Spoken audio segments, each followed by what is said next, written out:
gonna be let's see. I think it's do you even? I'm just gonna try to queue them. Oversight. Isn't the where? Yeah. Oh wait. Oh no. Oops, that's wrong. Never playing the Okay. boom thing. Banana split. I think he was later. Let's go. Let's just try that. Let's go banana split. Let's see if he got later, my friend.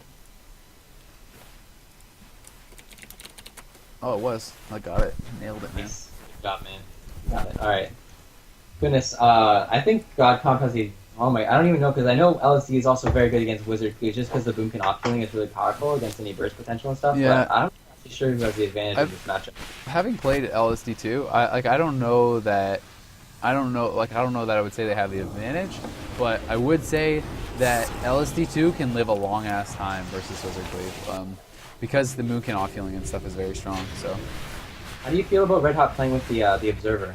I think that's actually, I don't know. I mean, I think it's like kind of fine because Supremacy actually adds so much more damage. Like people don't even realize it's like thousands of more DPS.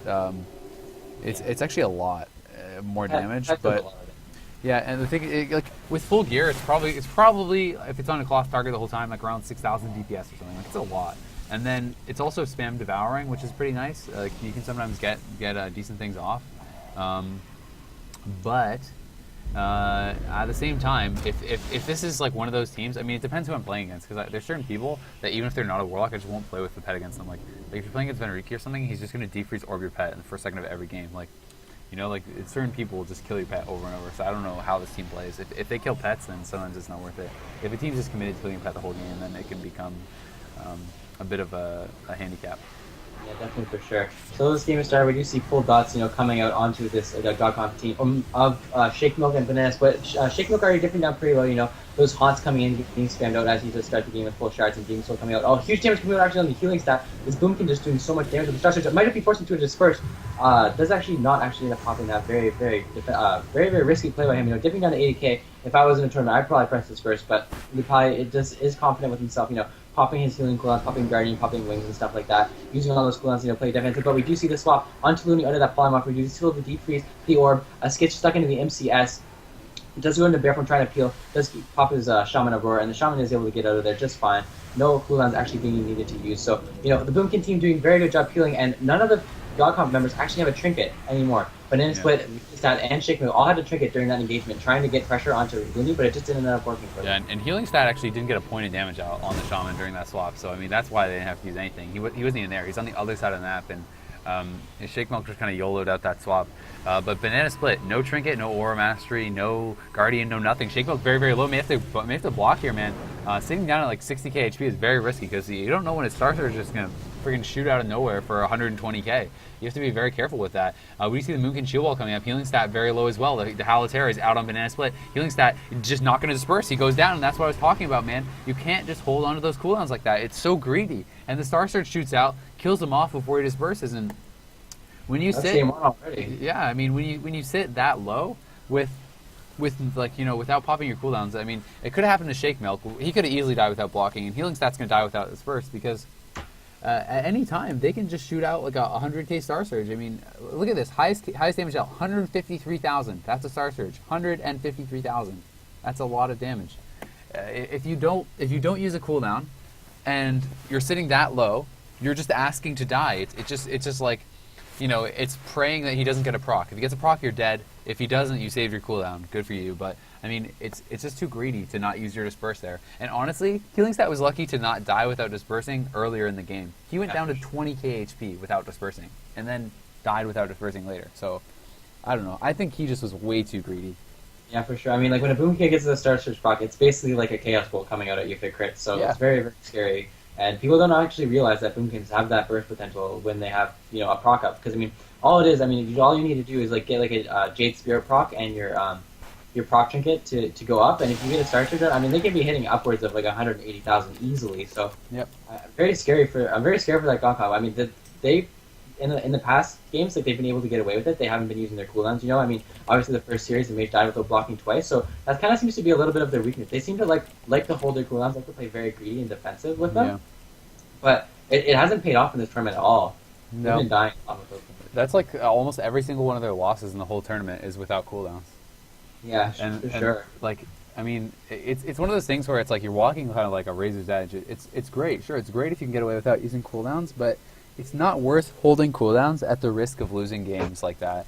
Like my biggest pet peeve in arena, like if I'm playing with people, is if they die without cooldowns. Like, Too. Like, I would, yeah, for yeah. sure. Like, if someone dies without cooldowns, it's not just dying without the cooldown that matters. It's if you use the cooldown, it will make your team play differently. Yeah. Like, if your shaman uses trinket and link, you're gonna play differently than if you had trinket and link up. Yeah, exactly. And that's just the biggest. That's the biggest difference. Not even not using cooldown, but it's just really frustrating when your team dies without using cooldowns. I mean, just press it. Honestly, like, it's not bad just to use it in a Yeah. good situation when you're about to die. It's a good thing.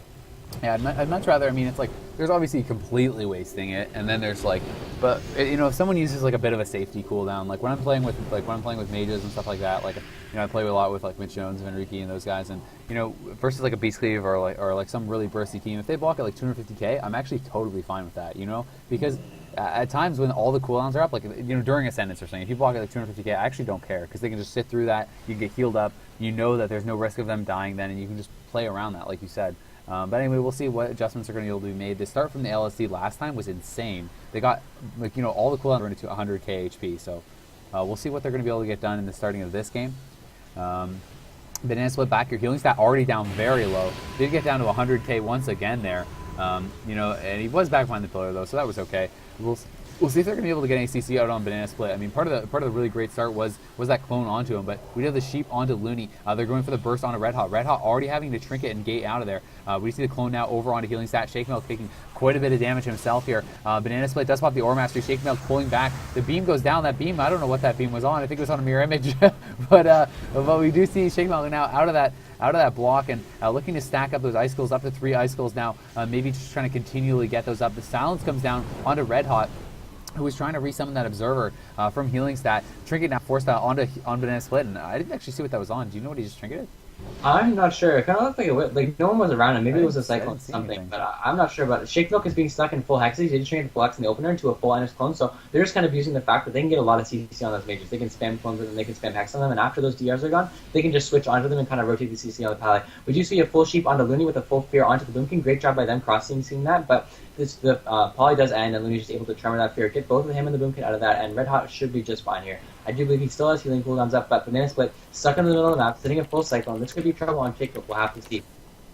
Yep. The Boom King just sitting there, spamming out dots. The mage, he's not dipping down too low. The pressure's kind of stopped, but they're tunneling into that Observer, and this is where you said it was a problem. If the Observer, is being tunneled into all game long by this mage, by the Shadow Priest, it will die. And if they keep pushing on Red Hot with no Observer, they're going to get cooldowns. Taking an additional 20% damage for no reason as a Warlock is actually huge. 20% is so much, especially when you're relying on that and not another cooldown that you could rely on in your talent tree. Yeah, nice cyclone comes out on Banana Split. Both of the DPS here rotting down to about half HP. The Starfires coming out there from Skitch, and you have to be super careful. When he gets a free cast Starfires plus has a proc, then it gets ridiculous. We see the sheep comes out of that deep freeze. Hodge now onto Red Hot. They're really trying to focus this Warlock hard. And like you talked about, when your pet keeps dying, which is just it again, it can be very frustrating when your pet is dying nonstop. Not only are you missing, he tries to sheep the resummon, can't quite get it, but not only are you missing the 20% damage reduction, but you don't have the 20% HP from the Soul Link sacrifice. So, you're missing both ends of that. You have to be careful, but they do have the root beam into the clone on Banana Split, and big damage going to be coming out here onto healing stat and Shake Milk. We do see that Hand of Purity coming out, though. Look at Shake Milk down to 100k. Has to be very careful. 80k. The Star Surge comes out just as he gets healed. Very risky not blocking there once again.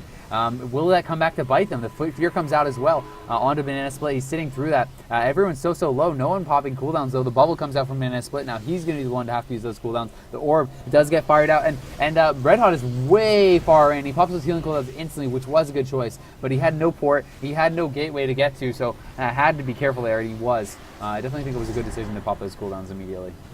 Yeah, for sure. What we're seeing this godcomp try to do is they're trying to do deep sheeps on a Looney with the double fear on the DPS to kind of just stop that turn, which was very effective in that situation. And did force a trinket and the healing cooldowns out of Red Hot. So he's definitely a target to look for, especially when they're train killing his pet. If they can get that pet down and get a huge burst on them, it can honestly be unhealable damage that it can go through. But we do see the full clone come on Banana Split, and whenever a full fear comes out, it's so scary. He isn't choosing to play that Hand of Salvation talent.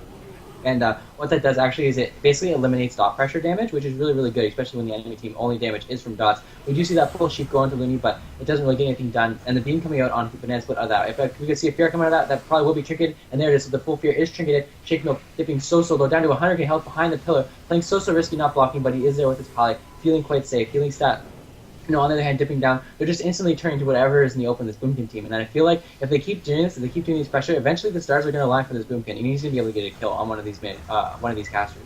Yeah, I mean, this LST2 is honestly looking great. I didn't expect it to look so good for them. But Looney now into the deep freeze. We do see he's going to be taking some damage. The Shadow Priest was cloned up on that. Now the orb comes out late. He's going to be in big trouble. He decides not to trigger it. He has to trigger that silence now. The link goes down as well. Can a Skitch get in? No. Looney actually steps out before a Skitch does get in. So he has to link, Healing Tide, and Trinket there. So that is bad for Looney. You know, he had to use everything. And there was a clone on Healing Stat during the defreeze. Healing Stat only came out late. So wow, they forced a lot there. That burst is just insane from the Shatter play. And we do see the clone on a Banana Split. Can they get back to Shake Milk to actually force anything with that? Healing Stat getting low. Will he be forced into this burst? We'll see. No CC yet onto Banana Split. Now he's going to get Root Beam. He has Aura Mastery Freedom out of that. He's going to get Shadow Fury off that. Now the clone comes out onto Healing Stat. Well played there by a Skitch. Shake Milk getting very, very low as well here. Shake Milk down very low, man. They're just holding on to these cooldowns. They don't want to block, but it's very, very risky. And a Star Surge just hit him. I mean, 10k HP. Did he disperse already? He dispersed earlier in the game, but my goodness, like.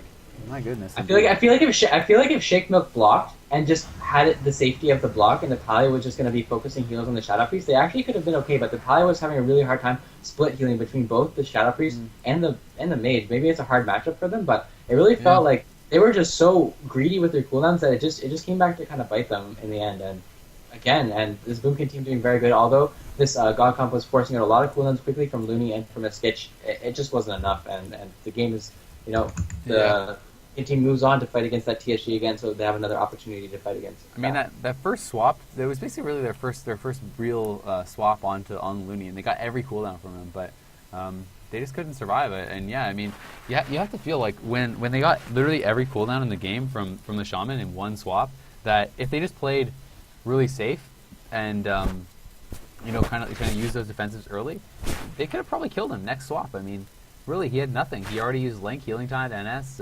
Trinket, everything. So I really feel like if they just played a little bit safer, maybe they could have got something done there. But you know, really well played from his LSD2, and they're on a tear, man. They're just owning. Like this is like how many games in a row have they won now? They actually lost their first series, I believe.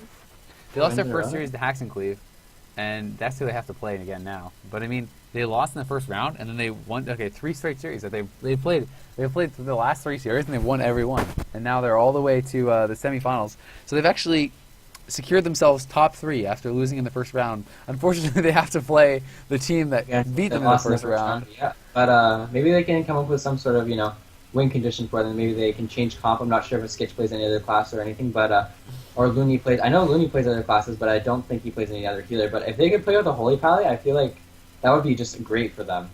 Yeah. We'll see. We'll see exactly what is gonna happen here.